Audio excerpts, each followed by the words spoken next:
Syaitanirrajim. Bismillahirrahmanirrahim. Alhamdulillahirabbil alamin maliki yaumiddin. Iyyaka nasta'in ihdinas siratal mustaqim siratal ladzina an'amta 'alaihim ghairil maghdubi 'alaihim waladdallin. Amin. Bapak Ibu rahimakumullah, sahabat Kafilah Iman Mengaji, alhamdulillah luar biasa antusiasme Bapak Ibu sekalian. Pekan lalu kita sudah membahas tentang klasifikasi air ya, berbagai macam jenis air, kemudian mana air yang bisa kita gunakan, suci dan mensucikan tapi makruh, kemudian air mustakmal dan air najis ya. Hari ini kita akan bahas tentang wadah atau bejana yang pernah disampaikan juga pekan lalu kisi-kisinya Ustadz Dr. Amir Faisal Fat, atau kita biasa lebih dekat dengan sebutan Abi Amir. Oleh karena itu, tanpa berpanjang kalam, mudah-mudahan kita bisa saksikan dengan seksama, konsentrasi, karena nanti kita akan buka tanya jawab pastinya. Kepada Abi Amir, falyatafadhal mashkuran. Bismillahirrahmanirrahim. Alhamdulillah. Wassalatu wassalamu ala Rasulillah wa ala alihi wa sahbihi wa wala. Sahabat Kafilah Iman rahimakumullah, kita terus mengaji karena kita harus punya ilmu menuju Allah Subhanahu wa ta'ala. Kita harus mantap keyakinan kita dalam beramal, karena amal yang mantap tidak akan mudah digoda oleh setan. Itulah mengapa pentingnya fikih. Jadi fikih ini untuk memantapkan bahwa apa yang kita kerjakan benar, tidak salah. Orang yang bekerja dengan ilmu, maka dia akan yakin. Dan orang yang bekerja dengan yakin, maka dia akan produktif. Dan orang yang produktif, dia akan tenang. Dan orang yang tenang pasti bahagia. Sebaliknya, orang yang tidak bekerja dengan ilmu pasti selalu dihantui keraguan. Dan orang yang ragu pasti penuh kekhawatiran-kekhawatiran. Dan orang yang banyak khawatir akan produktif. Ketika seorang tidak produktif, pasti dia gelisah. Dan ketika dia banyak gelisah, maka mudah dikuasai oleh setan. Jadi begitulah urutan-urutan dalam hidup. Karena itu jangan sepelekan ilmu. Karena ilmu ini kewajiban kita untuk mencarinya. Sesibuk apapun kita, apalagi sekarang kita dimudahkan oleh Allah Subhanahu wa ta'ala dengan fasilitas online ya. Kita bisa belajar, kita bisa mengaji. Di rumah kita duduk bersama keluarga kita, tapi kita juga bisa belajar ilmu. Dan ini sama dengan tatap muka, seperti kita belajar di kelas, kita berkumpul bersama-sama seperti itu. Tapi subhanallah, dengan cara Allah yang maha kuasa, Allah yang maha mengetahui hikmahnya, ketika dikirim wabah ini, kita ternyata menemukan solusi untuk tetap mengaji, untuk tetap mencari ilmu. Sahabat Kafilah Iman rahimahullah, kita akan membahas tentang bejana, ya, alat-alat yang kita pakai untuk bersuci atau untuk makan atau untuk minum. Disebut dengan istilah al-awani. Jadi al-awani ini dalam bahasa Arab jamak daripada aniyah, yaitu bejana atau mangkok-mangkok atau gelas-gelas atau piring-piring yang kita pakai sehari-hari, dan bisa dipakai untuk bersuci, dipakai untuk wudhu sebagai gayung, dipakai untuk makan, dipakai untuk minum. Itu namanya al-awani. Dan kita temukan ini di dapur-dapur kita. Nah, pertanyaannya adalah, apakah boleh kita menggunakan bejana-bejana itu atau piring-piring itu atau sendok-sendok itu, gelas-gelas itu yang terbuat dari emas dan perak, az-zahab wal fiddah? Apakah boleh? Maka para ulama fikih bersepakat yuhram isti'mal awani dzahab wal fiddah. Hukumnya haram fi jami'i wujuhul isti'mal, dalam semua pemakaian. Kal wudu, untuk wudu, minum, wasyurb, illa li darurah, kecuali karena darurat nggak ada lagi. Ya, misalnya kita sudah cari gelas nggak punya, kita sudah cari piring nggak ada, yang ada hanya yang terbuat dari emas misalnya, sudah terpaksa. Ya, nah, itu karena boleh, karena terpaksa. Itu sudah ada kaidahnya. Ad-daruratu tubihul mahzurat. Dalam kondisi darurat dibolehkan apa yang hukumnya haram. Jadi sebetulnya hukumnya tetap haram, tapi karena darurat maka dibolehkan. Apa hadisnya? Dalam Sahih Bukhari nomor 500 ya. Nomor 5110, dan hadis Sahih Muslim nomor 2067. Ini hadis dari Hudzaifah ibn Yaman. Hudzaifah ibn Yaman ini sahabat Rasulullah sallallahu alaihi wasallam yang dikenal sebagai Shahibus Sir, yaitu penyimpan rahasia Nabi. Makanya Hudzaifah ini seringkali meriwayatkan hadis langsung. Apa kata Hudzaifah? Sami'tu Rasulullah sallallahu alaihi wasallam yaqul, aku mendengar Nabi bersabda, la talbasu al-harir, jangan memakai sutra, walad dibaj, dan sutra yang lebih lembut lagi. Jadi kalau harir sutra, tapi dibaj sutra yang lebih halus lagi, gitu ya, disebut dengan istilah dibaj. Wala tashrabu fi aniyatin az-zahab wal fiddah, jangan menggunakan bejana minuman piring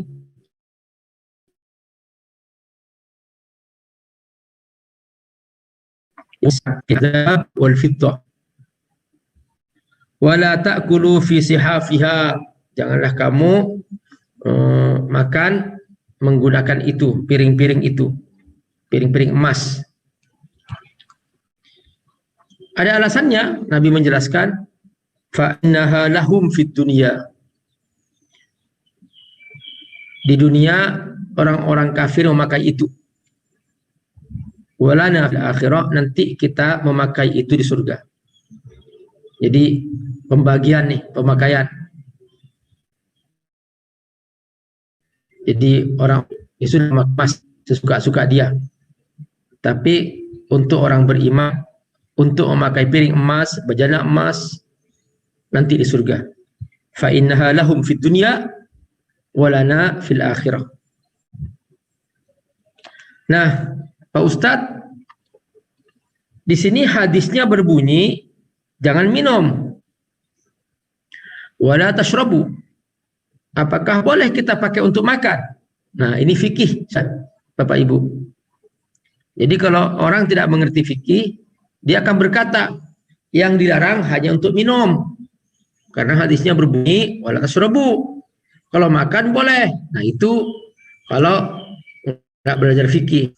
Kalau belajar fikih, langsung ulama mengatakan wa yuqasu al akli wasyurbi wa irihima, maka dikiaskan kepada pemakaian selain makanan minum juga haram, dipakai untuk mandi, dipakai untuk minum, dipakai untuk makan, semua itu menjadi haram. Kenapa? Dikiaskan, sekalipun di hadisnya nggak disebutkan, tapi sudah termasuk dalam hukum kias di sini. Nah, ini pentingnya fikih.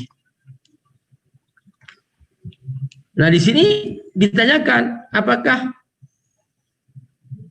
boleh bagi wanita untuk memakai perhiasan? Wanita boleh. Perhiasan emas boleh bagi wanita. Tapi kalau untuk makan, untuk minum, untuk gayung, untuk berwudu, baik laki-laki maupun perempuan tidak boleh. Washmal at-tahrim ar-rijal wan nisa. Jadi diharamkan juga termasuk laki-laki dan perempuan.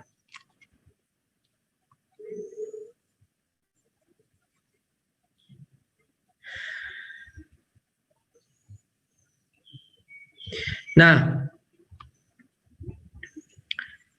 Bagi perempuan memang ada kekhususan. Dia boleh berhias dengan emas ya, untuk kalung dan sebagainya. Tapi bagi laki-laki dua-duanya tidak boleh. Dia tidak boleh memakai bejana, piring dan seterusnya untuk kebutuhan yang dia ingin lakukan. Juga tidak boleh dia berhias dengan emas. Itu laki-laki ya. Barakallahu.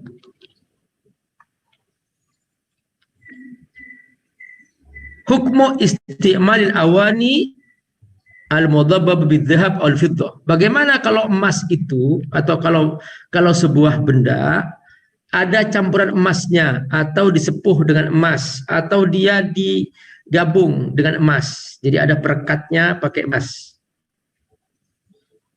Nah, kalau perekatnya atau sepuhannya itu sebagai hiasan, bukan sebagai kebutuhan, maka tetap tidak boleh. Yuhram isti'mal ma dubbiba bidzahab. Haram mutlaqan. Jadi yang sudah kecampur dengan emas tidak boleh. Sawa'un kanatid dubbah shaghira am kabira, sekalipun sedikit atau banyak, apalagi banyak. Jadi ini dua-duanya baik emas maupun perak.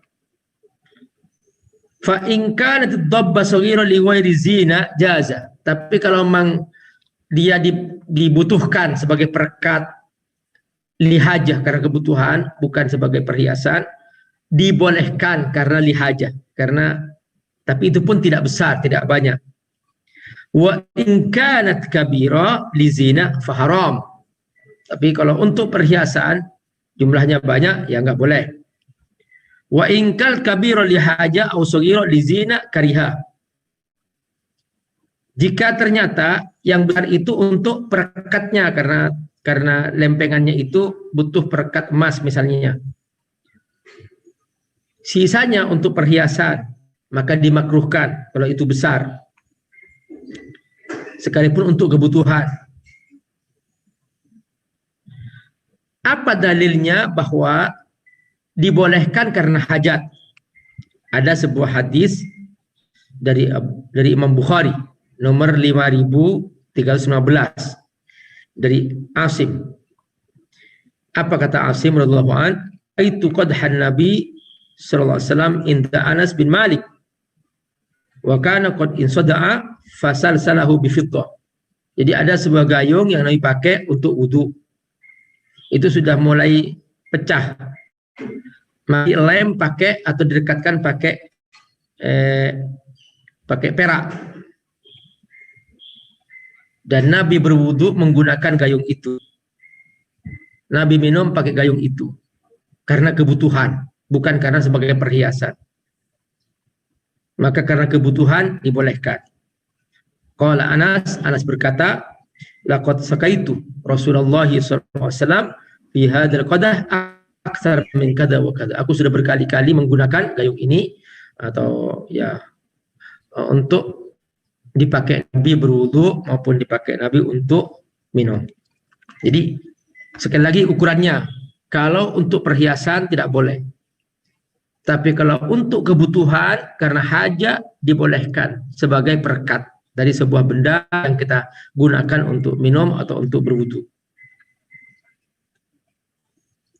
Bagaimana kalau barang-barang kita, piring, gayung, gelas terbuat dari permata yang mahal sekali, ya, permata, mutiara, al-lu'lu' wal marjan.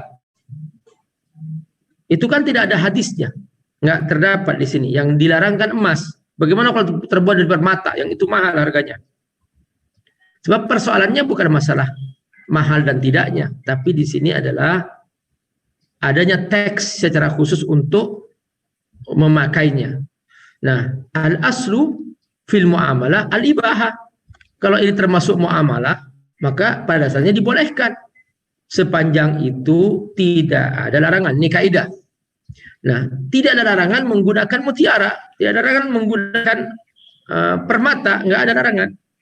Maka para ulama fikih mengatakan yajuz isti'malul awani al-muttakhadh min al-ma'adin an-nafisah. Boleh kita menggunakan alat-alat yang terbuat dari mutiara-mutiara yang mahal, seperti permata dan berlian. Alasannya apa? Li'adami wurudin nas bin nahi anha, karena nggak ada teks yang melarangnya. Wal aslu al-ibahah ma lam yurid dalil at-tahrim. Pada dasarnya boleh selama tidak ada larangan untuk menjelaskan itu. Apa hukumnya menggunakan bejana-bejana itu atau piring-piring itu atau alat-alat itu bekas orang kafir yang mereka kan pertama mereka tidak pernah mandi wajib, ya mereka tiap hari berzina, mulut mereka mungkin makan babi, makan yang Allah haramkan, minum khamr dan sebagainya. Kita boleh nggak memakai bekas mereka itu, gelasnya dan sebagainya, piring-piring yang mereka pakai. Misalnya ya kita ini kalau ke luar negeri di restoran-restoran di sana itu kan mereka nggak mengenal yang namanya najis atau tidak. Piring-piring itu dipakai untuk mungkin daging babi dan sebagainya. Nah, bagaimana hukumnya di situ? Nabi mengajarkan bersihkan, basuhlah. Kita kan tidak melihat secara langsung bentuk najisnya, kita hanya menduga bahwa di situ ada bekas babi dan sebagainya, menduga saja. Tapi kita kan tidak melihat langsung. Maka Nabi mengajarkan bersihkan aja. Dalam hadis sahih Imam Bukhari, riwayat Imam Bukhari nomor 5161 dari Abi Tha'labah radhiyallahu an, Rasulullah SAW bersabda, "Faghsiluha wa kulu fiha." Bersihkanlah dan boleh kamu makan di atasnya. Berarti berdasarkan ini kata para ulama, yajuz istimal hadhil awani. Boleh kita menggunakan alat ini. Dan diperintahkannya untuk membasuh atau mencuci ini mimbabil istihbab, ya sebaiknya. Lihtimali talawuziha bisa bi istimal kufar. Kan dikhawatirkan dia ada bekas-bekas najis dari orang kafir itu. Seperti khamar, babi dan sebagainya. Inilah tentang penggunaan alat-alat bejana ya. Sekarang kita akan membahas tentang macam-macam bersuci, anwa' at-tahar. Ya. Bersuci dibagi dua oleh para ulama fikih. Yang pertama, taharah minan najas, yaitu bersuci dari najis. Jadi ini kena najis, kita suci, kita basuh. Itu taharah minan najas. Yang kedua, taharah minal hadas, yaitu bersuci dari hadas. Jadi seorang muslim tidak cukup hanya dia suci dari najis, tapi dia juga suci dari hadas. Itulah 3 lapis kesucian yang dimiliki orang Islam. Jadi pertama bersih. Jadi bukan hanya bersih, ada barang bersih tapi najis, nggak bisa dipakai. Makanya bagi orang Islam diusahakan bersih. Namun teman-teman rahimakumullah, bersih belum cukup, harus suci. Nah, suci ini ada 2 orang yang memakainya. Kalau bagi bendanya atau bagi tubuhnya, dia harus dipastikan suci dari najis. Pakaian yang kita pakai nggak kena najis, tempat kita sholat nggak kena najis, badan yang kita gunakan untuk ibadah ini tidak kena najis, pastikan. Namun itu belum cukup, harus ada lapis ketiga, yaitu bahwa taharah minal hadas, bahwa orang yang melaksanakan itu harus suci dari hadas. Hadas ada 2 macam, ada hadas kecil, ada hadas besar. Nah, hadas kecil adalah bisa dihilangkan dengan wudhu, tapi hadas besar tidak bisa dihilangkan kecuali dengan mandi wajib. Misalnya habis melakukan hubungan suami istri, maka wajib mandi wajib. keluar mani, wajib mandi. Itu mandi wajib namanya. Nggak cukup wudu. Tapi kalau hanya misalnya buang kotoran, buang air kecil, buang air besar, itu hanya membatalkan hadis kecil. Maka cukup dibersihkan semua itu, setelah itu berwudu lah. Nah, kita akan bahas ini, teman-teman rahimakumullah. Bagaimana kita cara supaya kita suci dari najis atau hara min najis. Apa itu najis? An-najisu secara bahasa lutan kullu mustakdzirin, semua yang menjijikkan itu najis. Ya. Di rumah ini kan syar'an, secara syariat mustaqdar yumna sihhatus shalah kadam wal baul, yaitu sesuatu yang menjijikkan yang dengannya kita tidak sah sholat, seperti air kecil misalnya, atau darah misalnya. Nah itu dianggap najis, sehingga dia tidak sah kalau ada barang tersebut dalam tubuh kita dipakai untuk sholat. Maksudnya bukan di dalam ya, di luar. Artinya sudah keluar kena pakaian dan sebagainya, maka itu menjadi tidak sah dipakai untuk sholat. Nah, para ulama fikih dalam bab najis ini, teman-teman rahimakumullah, ada najis ain, artinya najis yang nampak, artinya najis yang zatnya najis, ya. Al-a'yan an-najisah katsirah. Ini najis yang secara zat bendanya memang najis. Itu ada 7. Ya, banyak sekali, tapi ada 7 yang bisa disebut oleh para ulama. Ya. Pertama, artinya bisa diklasifikasi menjadi 7 bagian ya. Dari yang tadi najis itu. Pertama adalah khamr. Dan semua yang memabukkan itu najis. Khamar, apa aja yang memabukkan.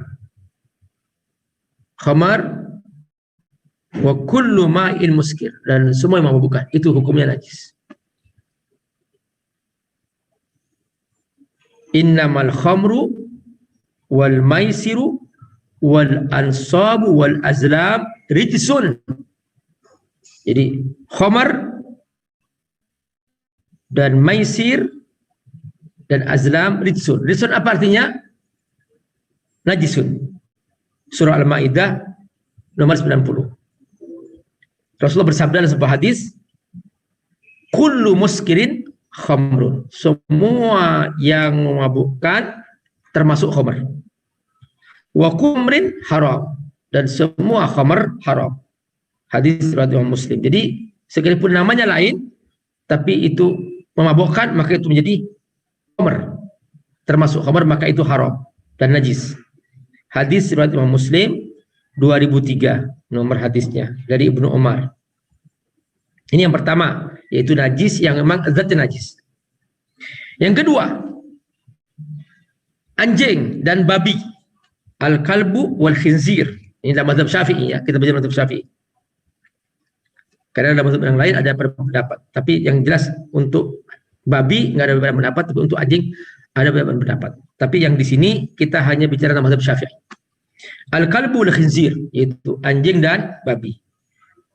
Rasul bersabda, "Tahurun ina yahadikum idza walagha fihi al-kalbu ay yaghsilahu sab'a marrat ulahunna biturab." Kalau ada bejana bekas anjing, maka itu tidak akan bisa suci kecuali dibasuh 7 kali, dan salah satunya adalah dicampur dengan debu.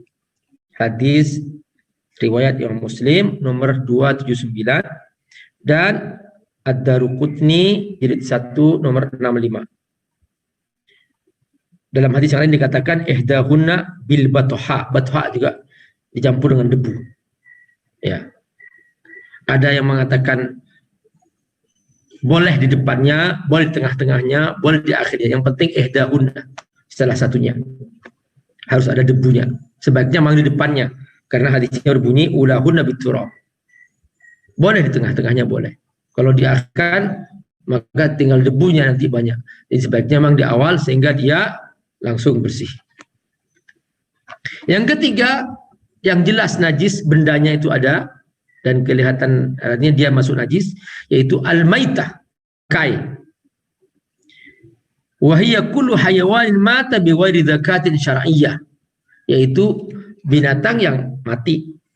Itu mati tanpa disembelih, yaitu bangkai. Atau dia tidak disembelih dengan cara syariat, tidak dibaca bismillah, jadi bangkai, jadi najis. Kemudian juga atau dia disembelih tapi atas nama Tuhan-Tuhan yang mereka sembah, misalnya patung-patung mereka sembah, itu juga najis. Ya, ini hadis, ini ayatnya. Hurrimat alaikumul maitah, surah Al-Maidah ayat 3. Bahwa bangkai hukumnya najis. Termasuk di sini adalah madzubiha al-ansab, yaitu yang disembelih atas nama Tuhan-Tuhan mereka sembah.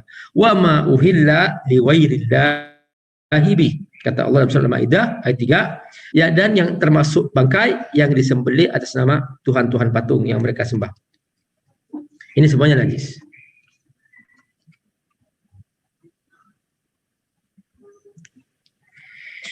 Jadi sahabat rahmatullah,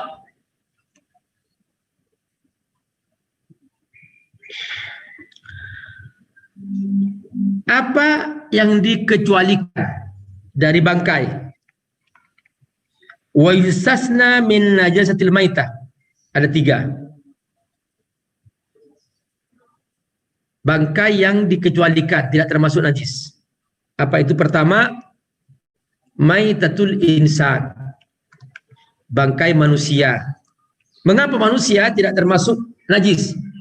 Karena Allah firman dalam surah Al-Isra ayat 70, walaqad karramna bani Adam, Allah telah memuliakan anak Adam. Maka otomatis, maka dia baik dalam keadaan hidup maupun mati, bangkainya itu tetap suci. Rasulullah bersabda, subhanallahi innal muslima la yanjus.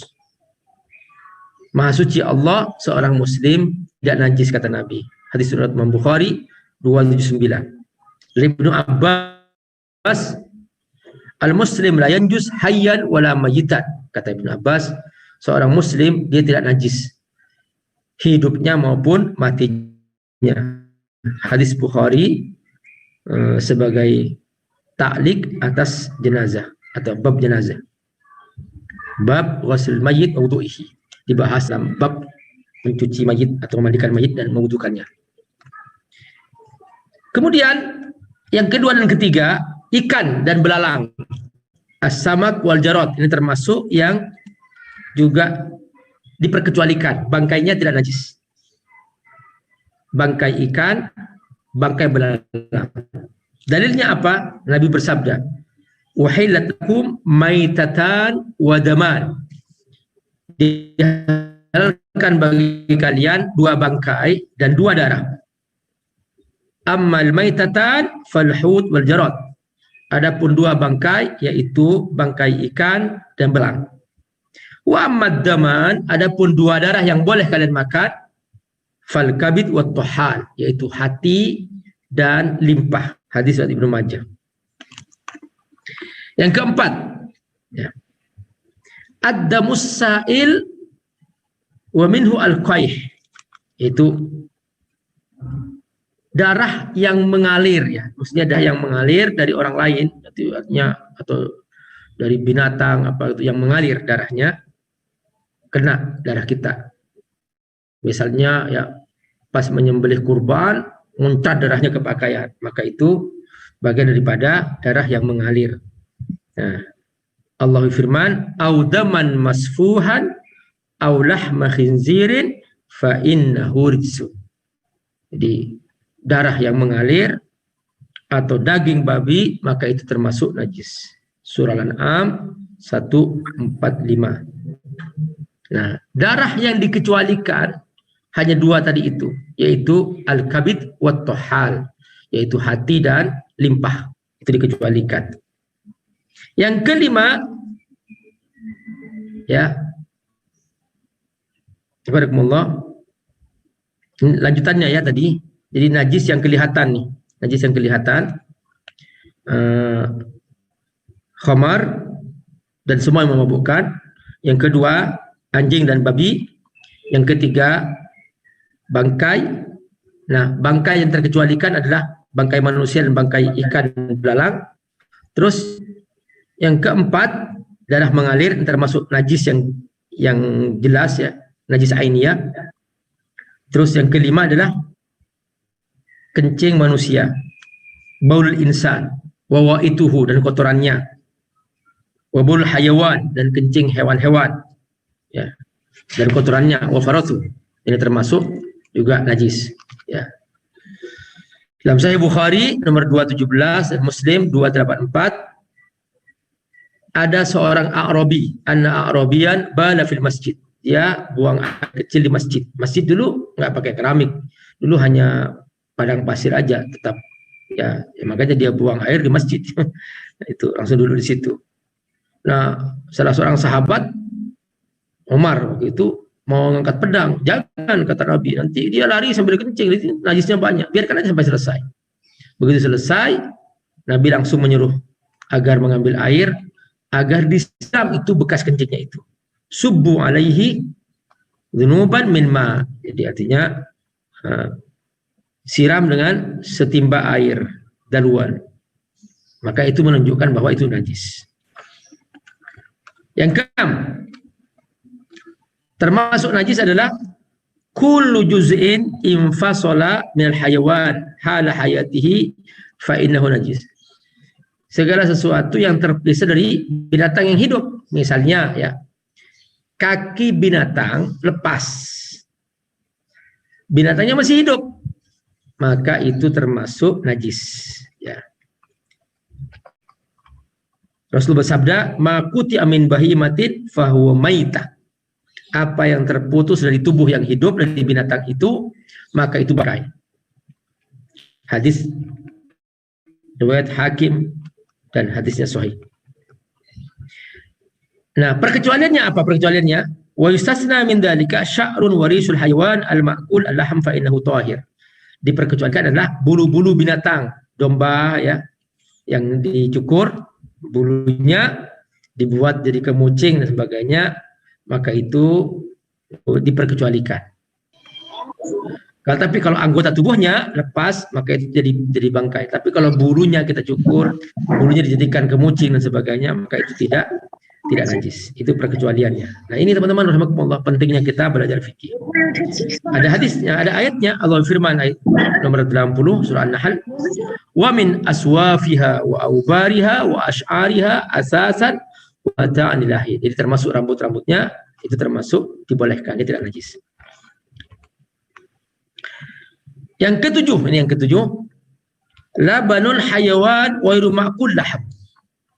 Susu binatang yang labanul hayawan wa ghairu ma'kul laham, susu binatang yang tidak boleh dimakan dagingnya.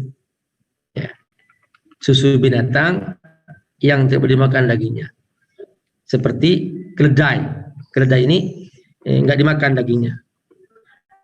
Li'anna labanahu kalahmihi wa lahmihi najis. Ya.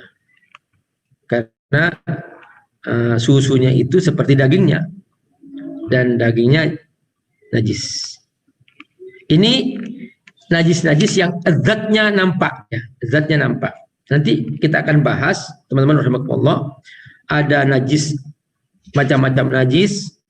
Kemudian ada najis ainiyah, ada najis hukmiyah, ada najis mughalladah. Ini semua masih panjang pembahasannya. Insyaallah kita bahas pertemuan yang akan datang. Semoga Allah berkahi. Wassalamualaikum warahmatullahi wabarakatuh. Waalaikumsalam warahmatullahi wabarakatuh.